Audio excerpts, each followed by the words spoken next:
Екипи на војници, полицајци и служби за итни случаи продолжуваат да се пробиваат низ остатоците од уништените станбени блокови и хотелите во градовите во близина на северозападниот дел на јадранското крајбрежје на Албанија, близу до епицентарот на земјотресот со сила од 6,4 степени.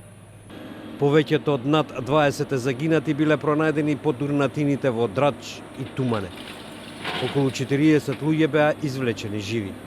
Нема индикации колку луѓе се уште би можеле да бидат под урнатините. Спасувачки екипи од соседните земји и од цела Европа веќе се во Албанија за да им помогнат на локалните власти.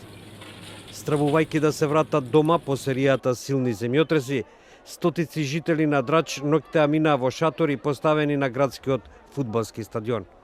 Голем број жители на овие два града ги загубија своите домови. Кристина Марџини од Тумане вели: Shumë, tërmeti na ka lënë pa shtëpi, thosh. Unë banoj në kat 4.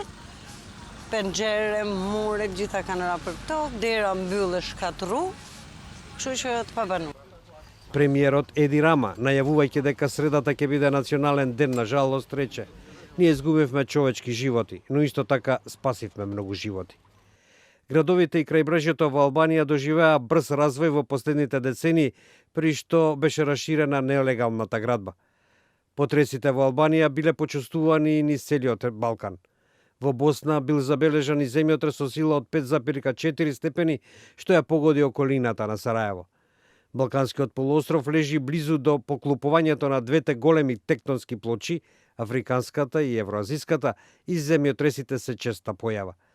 Најразорниот земјотрес го погоди македонскиот главен град Скопје во јули 1963 година, при што загина околу 1000 луѓе и беа уништени над 80% од градот.